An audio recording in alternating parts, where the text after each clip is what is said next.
Should have done it sooner. Okay. Should have done it sooner. And I say that because even though I was with the Marines at that time, I've always, like I said, I've always wanted to be in wrestling. Even in high school, I wanted to be in wrestling. And I remember, and I still, laugh and joke about it with my mother today. And I remember bringing her the permission slip to, be, a high school wrestler. And nice. She didn't even get to finish the permission slip. She just read the part that had to do with potentially breaking neck, and that was it.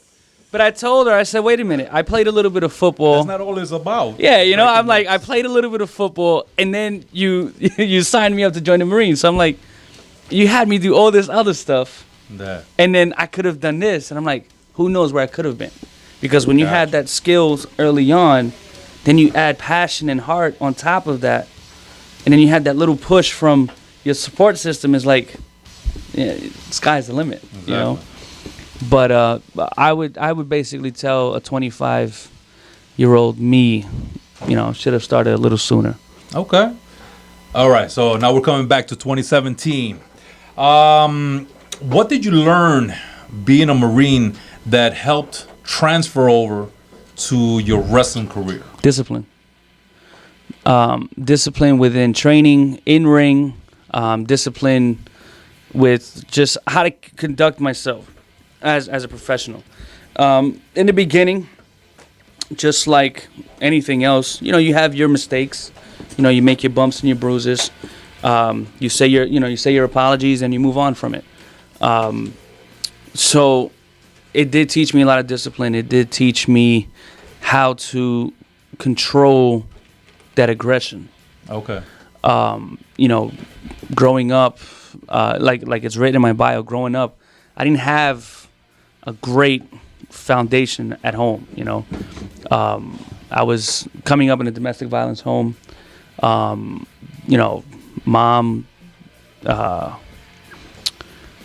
she would, do drugs, and my brother's father at the time, he was abusive to her and us. Right. And so that, as a little kid, 8, 9 years old, seeing that, it's hard, not only because I'm technically the only man outside of the one doing the harm, but now I got to try to protect her and my brothers and sisters. Wow. So it's hard to try to do that at such a young age. Yeah. And that's, it kind of, the aggression, the anger kind of built from that. Early. Yeah, it kind of built from that, and she's good now. She's married. Awesome. The man who's in her life now, I consider him my father, and he's made me the man I am today. And he's helped me enhance the term warrior breed. Okay. Okay, so when I say warrior breed, like I said earlier, it's, not staying down. If you get knocked down 8, you get up 9. And, with the Marines, they enhanced that aggression, but then they told me, now we've brought it out of you, now you switch it on and off. Okay. So now I can control myself as to when it's time to unleash. Nice. And now with wrestling, I try to transfer it over into, obviously, the Lockjaw character. So when I'm in the ring, I unleash a little bit of it, because I can't unleash the full amount, But be in trouble. Yeah, I unleash a little bit at a time. And right now it's worked for me. It's working for me, and now with the WBW company, Warrior Breed Wrestling, I try to instill that same foundation within the students. Just trying to tell them, control yourself. Just take pride in what you do. Just listen. Trying to build something with them. Okay. And right now it's moving. Nice. And last question here. So tell us what's in the future for Warrior Breed Wrestling. What is it that eventually the end goal of this project that you've started is going to bring to us, the fanatics that are waiting? Yeah. The end game, overall, the end game is to pass that company down to my daughters. That's basically my daughter's company. I'm just laying the foundation for them. As far as shows are concerned, I am looking to try to have our first coming out show sometime mid-fall, maybe around October sometime. Okay. Just kind of setting things in stone, just making sure the people I want to work with are, ready to go. Yeah. Some of the guys and girls that we have that, that I've been in contact with are former opponents that I wrestled in Jersey and New York. Nice. And they see what I'm doing. Some of them are actually inspired and motivated by what I'm doing, taking a step like this to get in. That's huge. As a business owner, promoter, on top of being a wrestler. So it's all intertwined together. And for them, as some of my peers, to say, I'm proud of you for doing what you're doing. You're stepping out and you're taking a chance. And I've earned respect among my peers, whether they tell me to my face on Instagram, social media, or they don't say it at all. But it's a good feeling to know that I have my peers, backing me up on this. Awesome. So you'll meet a few of them. Like I said, hopefully this fall, it should be our first coming out show. I'm looking around the October time frame. Okay. Hopefully things get set in stone. But you guys can follow the page, Warrior Breed Wrestling LLC on Facebook. Warrior Breed, Warrior Breed, Warrior Breed, Warrior Breed, Warrior Breed. Instagram, it's at Warrior Breed Wrestling. Twitter is at Warrior Breed 7. And you can email us, warriorbreedwrestling7@gmail.com. If you have any questions in regards to bookings or, show, events, anything. Warrior Breed, Warrior Breed, give us Warrior Breed, Warrior Breed, can't wait. Warrior Breed, Warrior Breed. All right. So yeah, you'll see a little bit of everybody. You'll see Jersey there, you'll see New York, you'll see All right. PA, you'll see obviously Florida, you'll see some guys out here. So the idea is to have new faces, to be blessed with the Florida's indie scene. Nice. All right, guys. Well, there you have it. And now, and I want to make sure, because we are the few, and we are here to support. So as soon as you have any information, let us know. Oh, yeah. Well, let us know. Let us be the first ones to know. Okay. And we will put it out there. All right. So thank you so much, Lockjaw, for your time. This was really awesome, man. It was great to know you. Great to meet you. And everything that you're doing, man, highly commendable. It's not easy. It's not easy. No, it's not.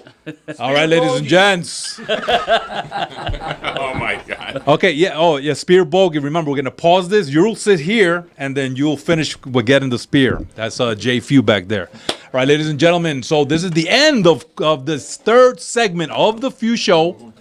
We're going through. Okay. So I guess we're going through with our last segment. We're actually up to our 2-minute warning with our show. 2-minute warning. Okay. So we're gonna go into the last question. Last question, quickly. All right. 2 minutes. All right, guys, and hey, stick around, man. Stick around. We have the mics Here's open gonna here be right the now, last okay? question, and actually, you kind of touched upon it a little bit. But so, what do you guys think of Jinder Mahal as the WWE champion? Also, right here next So to me. let's see. We got. Yeah, this 24/7. I think that's cool. Jinder Mahal's getting a shot. He's going to do something in wrestling, and let's see. Everyone gets their push. It's been too long to wait for him. Though that 3-man band and that other stuff. 3MB. 3MB. Come on, give him a shot. Here we are. We have an Indian, the great Maharaja, Yeah. Jinder Mahal. I love his right, character. I All think right, it- I we think got it's great for Rafu in the house. Yeah. I think it's great for diversity. It's a new face. Other countries. It helps the industry go worldwide. You're gonna create a new fan base, Definitely. and also nobody saw this coming. So you want to keep fans on their toes, because once you make it predictable, once it's predictable, people lose interest. But when people are Exactly. shocked, they're like, "Oh, what's going on?" Okay. And they want to tune in. They want to. Everybody was caught off guard with this. So Big time. It's a big win for the industry. All right. So Jay Few. I was looking for somebody that didn't like what was happening. I'm sorry, Bogey. I like what's happening. Okay. To me, it's a new face. It's not the same old faces all the time. New villain for me. I really like him. I think he worked really hard the last couple years, and he was, back then he was pretty much a jobber until now. Yeah. And for him to get that opportunity, I mean, he worked on himself. He went to the gym. I mean, he looks fantastic, and I applaud him for that. I mean, I'm really proud of what they're doing now with him. Nice. All right, so and you're someone who knows the intensity of working out. What do you think he went through to changes? Because you can see some of the pictures of previous. Oh yeah. What do you think he had to go through that? What kind of discipline? As far as weightlifting goes, it's more psychological, and that's something that also transferred over with the Marines. You know, when you go to boot camp, they tell you 90% mental, 10% physical. Wow. But then when you look at boot camp, all we're doing is physical stuff. So Yeah. So it's more of a mindset thing, and he had that mental toughness, that mental discipline to get the job done. You know, he saw where he wanted to go. He started to take more pride into his name, his brand, his product. Yeah. And he got the results. Not only physically, but now as the top dog in the company. Or at least for the SmackDown champion. Yeah. And actually, there was one interview. I got to throw this in there.